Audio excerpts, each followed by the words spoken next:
in those systems that have floating bogs is what I will do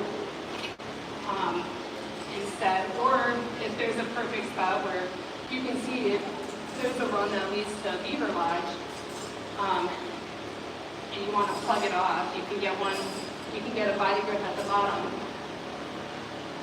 but you can also put one at the top.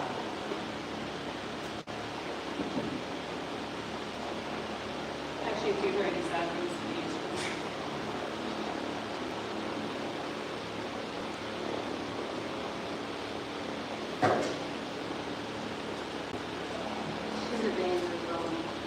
Yes, I am.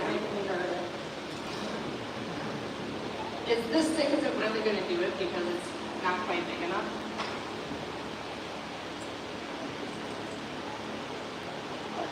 You can take a stick that is large enough,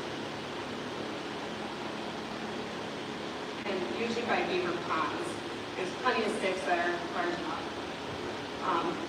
But you stick the stick through both of the springs and through both of the jaws. And if the stick fits perfect, it'll hit both sides. It's fine if it doesn't fit perfectly.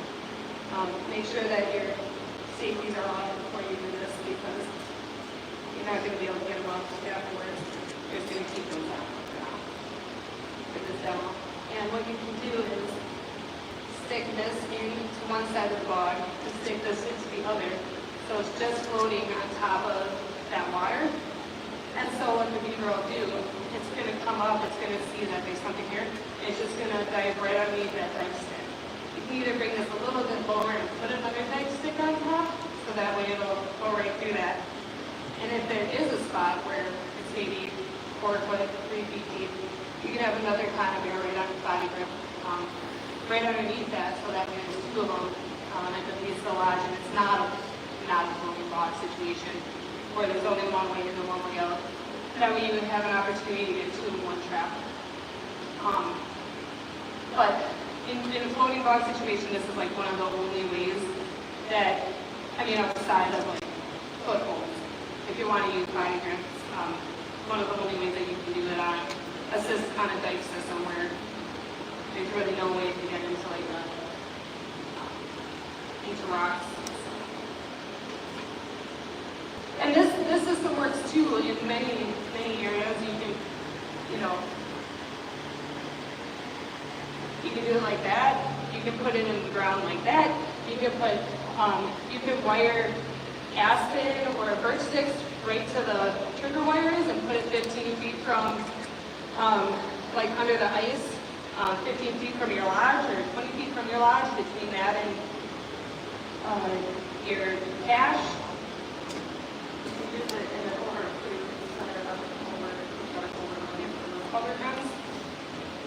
And the green rod work. Trying to draw the work, those already, you can't find a stick, you can draw. And all of my conibears have body grips have wire on them. So I'll wire it to this to hold it, but usually the jaws itself should hold it tight.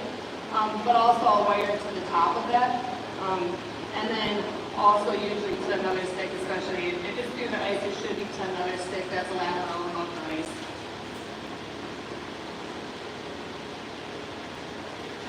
Well, we have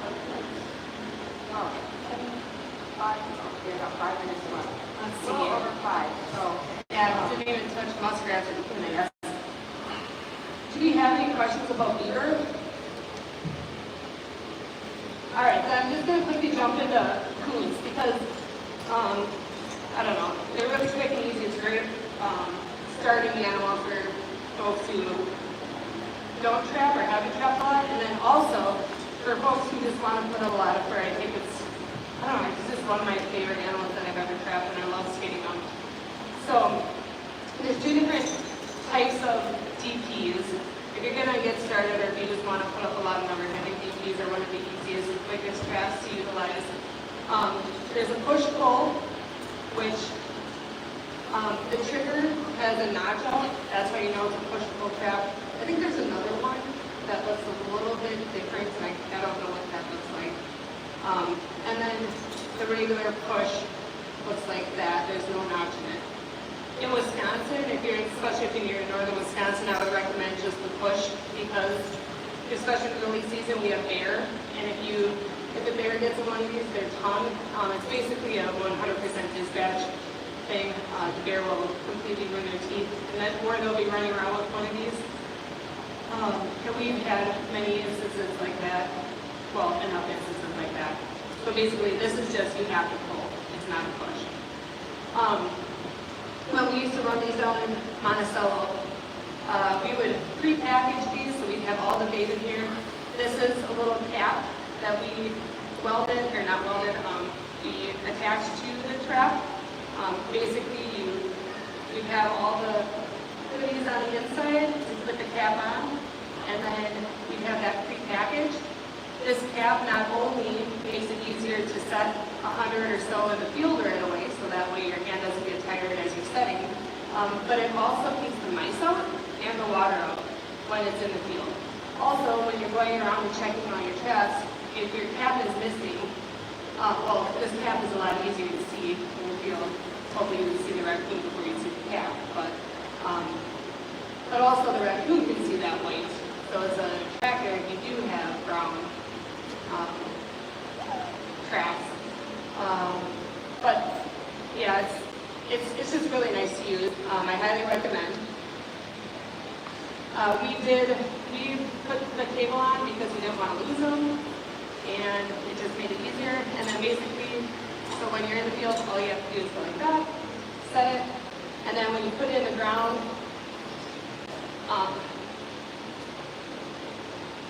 set it. We would always do and I do past tense because we don't really trap raccoon. We didn't have many raccoon in northern Wisconsin or Mercer for a very long time. We're just starting to see in the numbers again. But we had the trigger face down because deer would pick them off and set them off. So if the trigger's face down, you get less of that. Have them on an angle so the rain didn't get in. This kind of mitigates that anyways. And then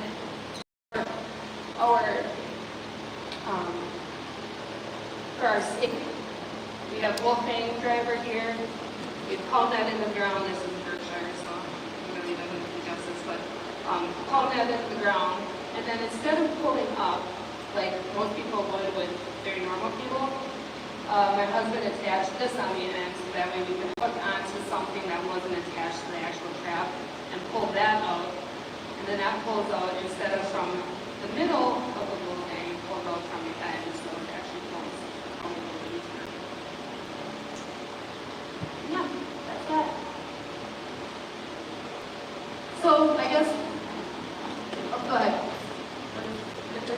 Unless there's any questions on setup and stuff. Oh, we use everything. We use,